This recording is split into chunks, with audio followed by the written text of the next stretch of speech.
Soyez les bienvenus sur la Grand Place d'Ypres, soyez les bienvenus dans ce Champions spécial, championnat de Belgique spécial 24 heures d'Ypres. Les 24 heures d'Ypres fêtent cette année leur 40e anniversaire, une date importante, un rallye qui a commencé en 1965 et au fil des années a connu quand même quelques problèmes. Alors cette année, pour éviter les problèmes, l'organisateur a mis les petits plats dans les grands. Au niveau de la sécurité, il est peut-être important de vous rappeler, à vous tous qui découvrez le rallye, ce qu'est une épreuve routière automobile. Eh bien, c'est une succession d'étapes de liaison, on va d'ailleurs le voir tout de suite, et d'étapes spéciales chronométrées. Venez voir avec moi. Et le capot de la Clio de Simon Jean-Joseph nous aide un peu. Regardez, il s'agit donc d'étapes de liaison, ce sont les étapes en bleu, et d'étapes spéciales chronométrées, ce sont les étapes en vert, avec des zones complètement interdites au public. L'organisateur d'Ypres a cette année vraiment balisé le parcours pour le rendre complètement sécurisé. Voilà. Maintenant, au départ de ce rallye, il n'y a plus de World Rally Car, de prototype de la route, mais essentiellement des Super 1600, des deux roues motrices ou des groupes N. La bagarre sera donc entre ces deux pelotons pour la victoire, mais le ciel qui est menaçant avec des nuages, mais quand même quelques coins de ciel bleu, pourrait bien faire la décision. Récit de cette première journée de course par Gérald Dury. Alors, groupe N ou Super 1600? Voici une Super 1600, la Citroën C2 de Bruno Thierry. C'est un prototype d'euromotrice avec un petit moteur de 1600 cm3, comme la Renault Clio de Simon Jean-Joseph. Elle développe plus ou moins 230 chevaux. La voiture est très large pour bien coller à la route. Une Super 1600 est plus légère en fait qu'une groupe N. Ces groupes N ne sont pas des prototypes, elles sont issues d'une voiture de série, pour la plupart des Mitsubishi Lancer Evo 7 ou Evo 8. Elles développent 300 chevaux avec leur moteur turbo et disposent surtout de 4 roues motrices. Alors, une groupe N ou une Super 1600 pour gagner à Ypres? Thierry Cols et Sneyers répondent. Peut-être que si le temps pouvait être aussi radieux que l'est maintenant, c'est peut-être envisageable, on ne sait jamais. C'est quoi le plus rapide à Ypres, groupe N ou Super 1600? Quand on voit les conditions qu'on a aujourd'hui, on va dire les groupes N, oui. Bon, en groupe N, tout va bien s'il pleut, mais les Super 1600, ils sont plus rapides, sont vraiment des voitures de course. Mais s'il pleut, les groupes N sont peut-être plus rapides, mais en groupe N, il y a beaucoup de concurrence aussi. Et les spécialistes pointent surtout Chris Van Hunzel, l'étoile flandrienne du groupe N, et le Hollandais Peter Bevels, groupe N lui aussi rapide qu'inconnu du grand public. Si je vous dis que demain, au premier retour sur la Grand Place à Ypres, c'est vous, Peter Bevels, qui serez en tête du rallye. Suis-je loin de la vérité? J'espère que non et que vous dites vrai. Je ne sais pas. Mais il faut attendre. Ça va être un rallye très difficile, avec une concurrence aussi nombreuse qu'affûtée. Et devinez qui réalise le meilleur temps vendredi soir dans la première super spéciale de Flandersfield? Eh bien, c'est le Hollandais Peter Bevels, au volant de sa nouvelle Mitsubishi Lancer Evo 8. Bevels devance un autre Hollandais encore plus inconnu du grand public que lui, Jasper van de Neuvel, Mitsubishi Evo 7 Groupe N. Le terrain est sec, on attendait des Super 1600, et ce sont les groupes N qui monopolisent les 6 premières places. Makshi 3e, l'anglais, le Suédois Svedlund 4e, le flandrien Chris Van Hunzel 5e, et le marchois Xavier Busch 6e, tous en Mitsubishi Groupe N. En 7e position, attention, voici l'Italien Luca Pedersoli. Il ne pilote ni une Groupe N, ni une Super 1600. Il s'agit d'une ancienne Peugeot 306 Maxi, une 2 litres, 2 roues motrices, 285 chevaux, une bombe encore autorisée cette année en championnat d'Europe. Et Pedersoli, justement, est leader actuellement du championnat d'Europe. Ce sera une course difficile et le problème de notre voiture ici, c'est qu'elle est trop large pour bien couper dans les bas-côtés. J'espère qu'on aura du soleil, car s'il pleut pour nous, ce sera vraiment pénible. Enfin, on verra.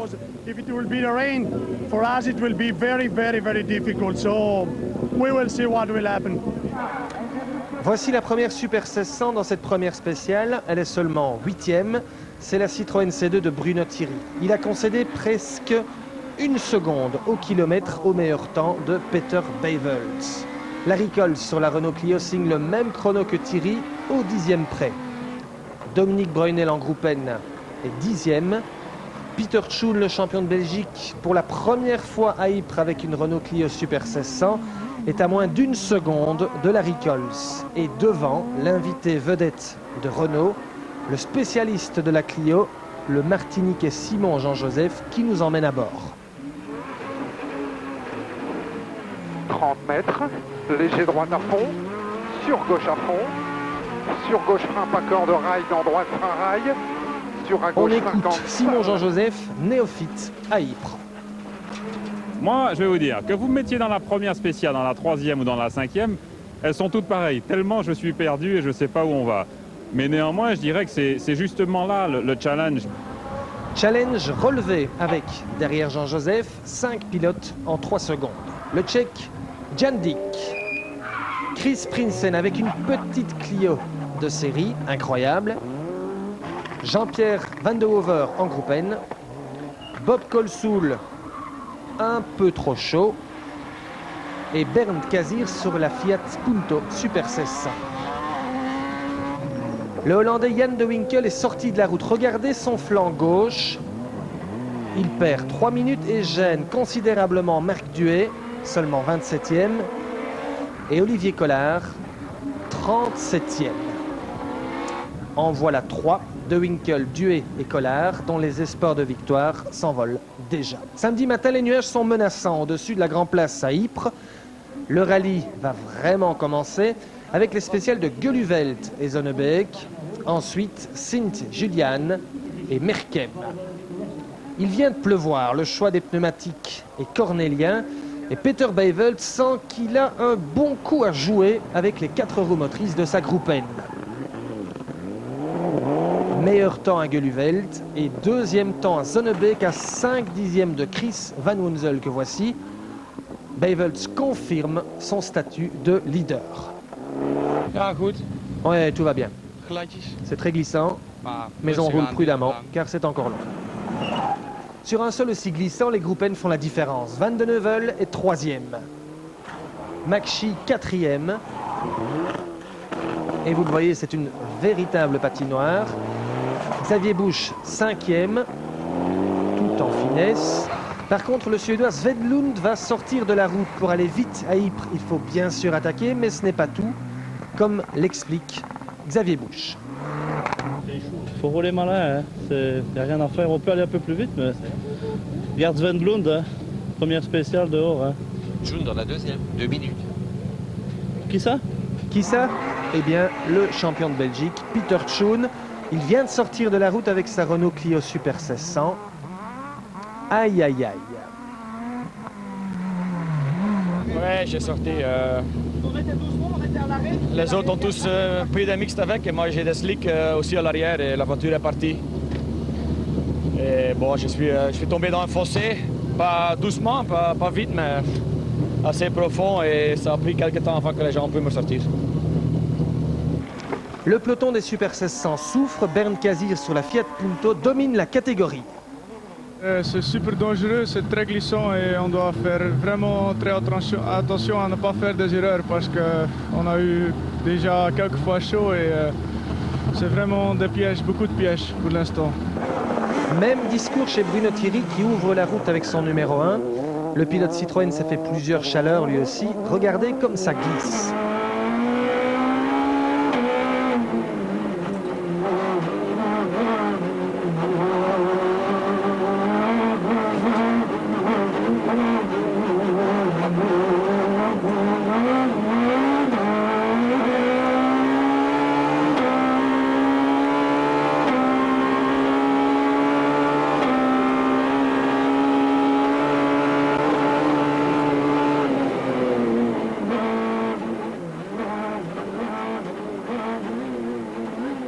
Bruno Thierry cherche l'adhérence, pas facile.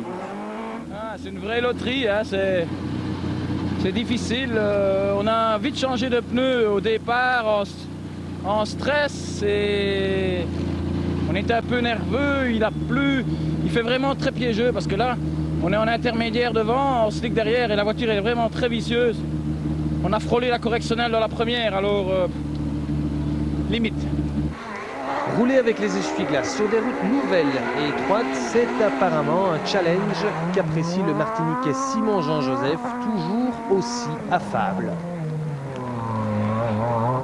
Je trouve ça plus sympa qu'en reconnaissance déjà, et surtout très pimenté et très difficile avec le... C'est tellement glissant. J'essaye de lire la route, mais bon, je dirais que il faut l'expérience. Et l'expérience ne s'achète pas, elle s'acquiert. Donc mon objectif, c'est d'aller le plus loin possible pour essayer d'acquérir un maximum d'expérience. De l'expérience, Larry Coles en a beaucoup à Ypres. On l'attendait aux avant-postes en ce début de course, mais sur une telle patinoire, il n'arrive pas à exploiter le potentiel de sa Clio. Mais c'est vraiment hyper piégeux, c'est de la folie. On patine, l'arrière décroche parce qu'on n'est pas, enfin on a un compromis pour les pneus, mais c'est vraiment très très dangereux de rouler comme ça et c'est clair qu'on se fait beaucoup de chaleur. La pluie, les groupes N devant et les Super 1600 loin derrière, voilà qui arrange le leader du championnat d'Europe, Luca Pedersoli. L'Italien calcule déjà.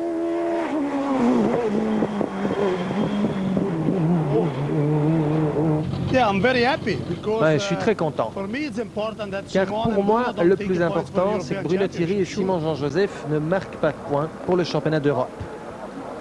Et s'il fallait ne retenir qu'une performance en ce début de rallye pluvieux, ce serait celle de Chris Prinsen qui, avec une Clio de série, joue carrément dans la cour des Super 1600 sans complexe.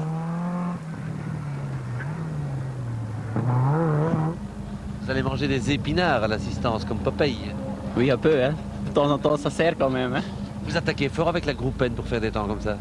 Ben oui, c'est sûr qu'on attaque. Depuis le début de saison, il n'y a pas de tactique, c'est à fond. Donc, alors ça fait plaisir quand les temps suivent. Les deux dernières spéciales de cette première boucle sont sèches. Beivelt signe à nouveau un meilleur temps. Et puis, subitement, il perd 45 secondes. Que s'est-il passé? Le turbo vient de casser, on ne sait pas exactement. On était en tête, mais on ne l'est plus. Du coup, le Hollandais se retrouve 5e et cède la tête du rallye à Chris Van Wunzel. Pas mal, Chris. Non, c'est pas mal, mais c'est très glissant. C'est beaucoup de gravier et c'est pas facile. Mais c'est pour tout le monde le même. Van Wunzel se retrouve donc en tête, 4 secondes seulement devant le Hollandais Van de Neuvel en grosse attaque. Van de Neuvel peut avoir le sourire car c'est un débutant à Ypres. Il devance de 3 secondes le Britannique Neal McShee. On a juste fait un tout droit dans un carrefour. Voilà. C'est clair, la grande leçon de ce début de rallye, c'est la domination des groupes N. Ce qui n'étonne pas Marc Duet, qui est 21e à plus de 2 minutes avec sa Polo Super 1600. Marc, 10 groupes N devant. Que 10? C'est que les autres sont mauvais alors. Normal, hein. Avec le temps, Paul. Les anciens ont du mal. Jean-Pierre Van de Hover se cherche. Avec la groupe N, il est 7e. Je ne sais pas si c'est le moteur ou si c'est moi, mais c'est très dur de s'habituer. Hein. Je ne dis pas que le moteur ne va pas, mais j'attaque, mais vraiment comme j'ai rarement attaqué et je n'ai pas l'impression d'avancer quand je sors des virages. C'est peut-être les groupes N, hein. C'est très difficile de s'habituer. Patrick Sneyers commence, lui, à s'habituer. Il remonte en 9e position. 10 groupes N en tête du classement général. Ah ouais, c'est bien, c'est bizarre. Et les 700, ils sont derrière. Ouais, ça... Oui, et c'est Bernd Kazir, 8e du général, qui rentre sa Fiat Punto en tête des Super 1600 sur la Grand Place à Ypres. Il devance la Citroën C2 de Bruno Thierry et la Renault Clio de Simon Jean-Joseph. Chris Prinsen, Luca Pedersoli et Larry Coles suivent dans cet ordre. Retour en spécial pour 2 chronos importants. Sauvegarde, 16 km et scratch pour Peter Beivelt avec un nouveau turbo, 44 secondes devant Coles. Larry Coles qui attend avec impatience la spéciale suivante. Euvelan, 32 km, le juge de paix du rallye, pour frapper un grand coup. Alors Larry, Ici, apparemment, on a fait un super temps. Moi, j'ai l'impression d'avoir roulé normalement comme tout à l'heure. Il y a des moments où je me dis l'année passée, on était peut-être plus vite, mais quand on regarde le temps, on est 15 secondes plus vite que l'année passée. Donc, c'est vraiment tout bon. La voiture est hyper efficace. Larry signe le meilleur temps de la spéciale et remonte. Mais c'est Chris Van Wunzel qui occupe toujours la tête du rallye. Une première pour lui. C'est la première fois que tu es en tête à Ypres. Ah oui, c'est quelque chose. Hein. Pas de pression. Non, je roule mon course et les autres, on va voir. Et c'est tout vu. Le Hollandais Van de Neuvel perd beaucoup de temps dans un fossé. It was not good. Ça s'est mal passé. On est sorti de la route dans un fossé et on n'a pas fait un bon temps. Néal Makshi lâche prise lui aussi suite à une crevaison. Les 32 km de Heuveland font des dégâts. Simon Jean-Joseph perd presque 40 secondes sur Larry Colts, mais moins sur Pedersoli. 36,9 il fait, 40,9, 4 secondes plus vite que nous. Tu es 40 secondes plus vite? Non, 4 secondes, il est 4 secondes plus vite que nous. Voilà, vous venez de faire ce qu'on appelle Heuveland, c'est le Mont Kemmel. Hein. C'est un grand classique des rallyes belges. Ah ben pour être un classique, c'est un classique, parce que vraiment, moi, je suis classiquement perdu dans celle-ci. Vraiment, c'était difficile, parce que au bout d'un moment, je savais vraiment plus où j'étais. Et donc voilà, mais bon, je dirais qu'on essaye pour prendre ses repères, prendre ses marques, et voilà, la voiture va très très bien, mais moi, je suis vraiment paumé, vraiment. Alors Xavier? C'est hard, hein, c'est pas une spéciale pour les femmelettes ici. Hein. Ah non. Les routes sont à présent complètement sèches et le Verdier Étoile Larry sort le grand jeu. Le pilote Renault remonte un à un ses adversaires. Des adversaires en déroute ou en perdition complète, comme le Britannique Néal Makshi qui a fauché 2 poteaux. Son copilote souffre d'une clavicule cassée. Abandon aussi pour Peter Tschun, parti en tonneau. Vous l'aurez compris, le rallye prend une toute autre tournure. La logique Gruppen Super 1600 est même en train de s'inverser. Voilà tout ce qui s'est passé depuis le départ de cette première journée des 24 heures d'Ypres. Vous l'avez remarqué, Larry Colts a super bien roulé. Il est revenu petit à petit sur les 4 roues motrices qui avaient pris l'avantage ce matin grâce aux conditions d'humidité. Maintenant, la grande question, c'est de savoir si Larry Colts va pouvoir passer en tête et de façon décisive dans les 2 grandes spéciales qui restent à disputer, Sauvegarde et Heuveland, fameux Mont Kemmel. Oui, on va essayer de faire le même temps que tout à l'heure. Donc, on avait super bien roulé sans vouloir trop forcer. Et à ce moment-là, on pourrait alors vraiment prendre la tête du général. Mais on va voir, on va quand même pas vouloir faire de faute et j'espère surtout qu'il ne va pas pleuvoir.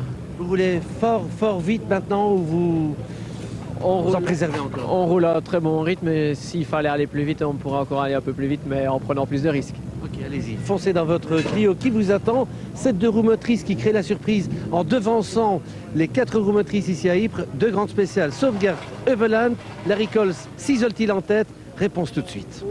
Et la réponse, Paul, c'est oui. Larry Colts s'isole en tête en cette fin de 2e journée. Le pilote Renault a 44 secondes d'avance sur la Mitsubishi Gruppen de Chris Van Wunzel et 54 secondes sur celle de Peter Beivelt. Larry, j'ai l'impression que dans Heuveland, 2e tour, vous venez de faire un nouveau super temps. Oui, on vient de faire un nouveau super temps, on améliore de plus de 20 secondes notre temps précédent, ça fait quasi 45 secondes plus vite que l'année passée. C'est assez phénoménal parce qu'on n'a pas vraiment l'impression d'aller beaucoup plus vite que d'habitude. Et moi, je sais pas, la voiture est hyper efficace sur cette spéciale. 1 Colts, 2 Van Wunzel, 3 Beivelt et 4 Xavier Busch, super efficace. Il devance de 7 secondes Patrick Sneyers. Je crois que j'ai fait un bon temps. Je vois Patrick, je mets 13 secondes à Patrick ici. Donc je crois que même 14. Donc j'aurais pas pu aller beaucoup plus vite. Je vois Jean-Jo fait 19-15. Je fais quand même 19-13. Hein, donc je crois que c'est bon. Hein. Larry fait... Bon, je sais bien qu'il est intouchable. 18-49, ça c'est placer la barre très haut. Parce que je peux vous dire... Ça reste difficile et le freinage c'est toujours un problème, je trouve. Je trouve pas bien les points de repère. Ouais, ça va, mais c'est amusant. Mais ouais, c'est dur.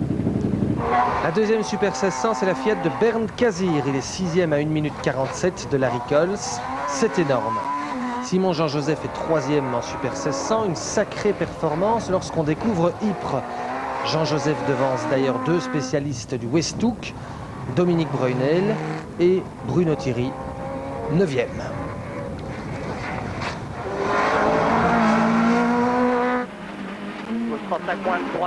On retrouve Bruno et Nicolas Gilsoul en glisse sur les pavés de la descente du fameux Mont Kemmel. Accrochez-vous. Coupé. Coupé. 50, 35 points large, retour à pas glisse.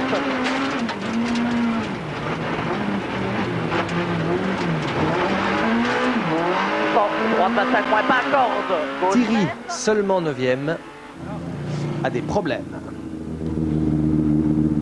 Alors je ne sais pas ce qui se passe, il y a des gaz d'échappement. Regardez mes yeux, ils sont tout rouges. Je ne sais pas ce qui se passe. Est-ce qu'il y a eu... Je sais pas, il y a un collecteur ou quoi qui commence. C'est infernal, toute la spéciale, ils étaient tout bleus dans l'habitacle. Derrière Thierry, Jean-Pierre Van de Hover est 10e. Bob Colsoul est 11e. Et l'Italien Pedersoli, 12e. Chris Prinsen a abandonné, boîtier de direction cassé. C'est le jeune Olivier Cartel qui mène dans la catégorie N3. Dans le challenge Citroën C2, voici le leader Alexandre Romain. Le pilote Carolo mène la danse depuis le départ. Alors, content ? Oui, on est content et on ne s'attendait pas du tout à ça puisqu'on n'a pas tellement la connaissance du terrain ici. Et en plus, ça fait à peu près 18 mois qu'on n'est pas monté dans une voiture de course. Donc on est content et étonné. Derrière Romain, Marnik Van Lanker accuse un retard de près d'1 minute. Bernard Servet, 3e, mais il a crevé. Tu as l'air peu déçu. Oui, parce qu'on avait plus de 20 secondes d'avance à l'intermédiaire, il restait 15 km, donc on est en train de faire un tout bon chrono. Et malheureusement, un petit trou qui n'était pas prévu. Mais bon, voilà. Déception et crevaison également pour le condrusien Stéphane Boulens, l'un des favoris du challenge Citroën C2. Mais pourquoi vous n'êtes pas arrêté pour changer en spécial? Comment? Pourquoi vous n'avez pas changé? Parce qu'il n'y a aucun intérêt. Changer une roue, on perd un peu plus de 2 minutes, donc 2 minutes 20. Si on doit s'arrêter pour changer, ça prend minimum le même temps. Donc il n'y a vraiment pas d'intérêt. Oui, mais en ne changeant pas, vous auriez pu abîmer plus. Oui, mais c'est à l'arrière. Donc Francis Leroy ayant construit une bonne voiture, on suppose que, comme il nous a dit, quand on crève, on continue la spéciale, même si c'est Eveland.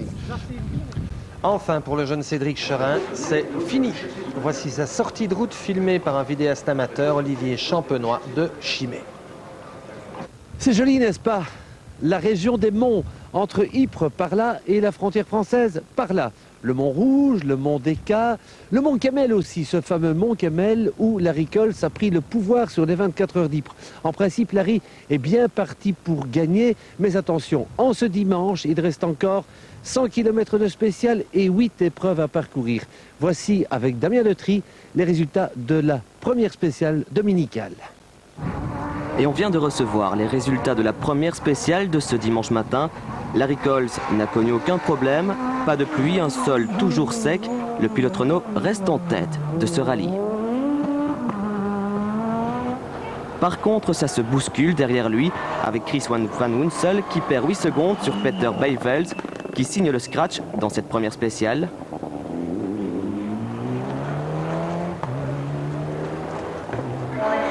Quant à Bruno Thierry, il concède à nouveau 5 secondes à Larry Coles et 4 secondes à Simon Jean-Joseph, arrivé cet après-midi à 14h30.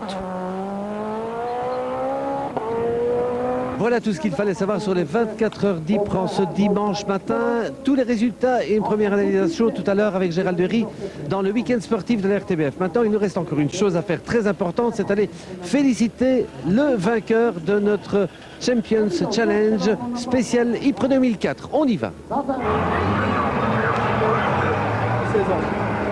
Dominique Champenois de Chimay, étudiant encore, a choisi la voiture de François Duval, la Ford Focus de François Duval. Il prend un sacré mauvais départ. en heurtant les blocs de pierre à l'extérieur dans le premier droite, mais ensuite il se récupère. Dominique Champenois n'a que 16 ans, mais déjà il a un gros cœur et un sacré coup de volant, probablement parce qu'il est un supporter fanatique de François Duval. Et qu'il veut ressembler à son pilote fétiche. Dominique Champenois a émergé au terme d'une compétition au cours de laquelle plus de 24 participants se sont affrontés dans le Champion Challenge tout au long de la journée de samedi à Ypres. Dominique Champenois, à bord de la Ford Focus de François Duval, a été littéralement le plus rapide et il n'a pas volé son premier prix. Je suis en latine à Chimay.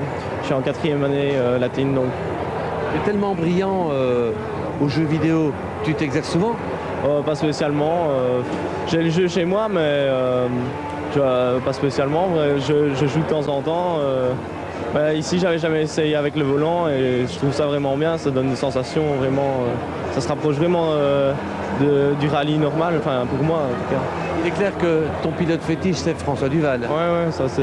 Qui habite à quelques kilomètres de chez toi. Ouais. Quelque chose de spécial ce dimanche après-midi dans son village à Cudessart? Ah si, il y a la journée, je ne sais pas exactement, c'est sa journée, enfin dans son patelin. Dédié à François Duval, il y a des essais en voiture, pour copilote et tout ça. Il va? Ah oui, sûrement, c'est à 15 km de chez moi. Allez, maintenant on va te remettre ton prix, d'accord? Ah d'accord. Et surprise, c'est Larry Coles, le leader des 24 heures d'Ypres, qui remet ce double cadeau. Et puis nous on se quitte et on se retrouve tout à l'heure dans le week-end sportif. Et n'oubliez pas également, pour le week-end prochain, c'est important, avec tous les passionnés de sport automobile sur le beau circuit de Spa-Francorchamps, les 25 heures Fun Cup. À bientôt dans Champions.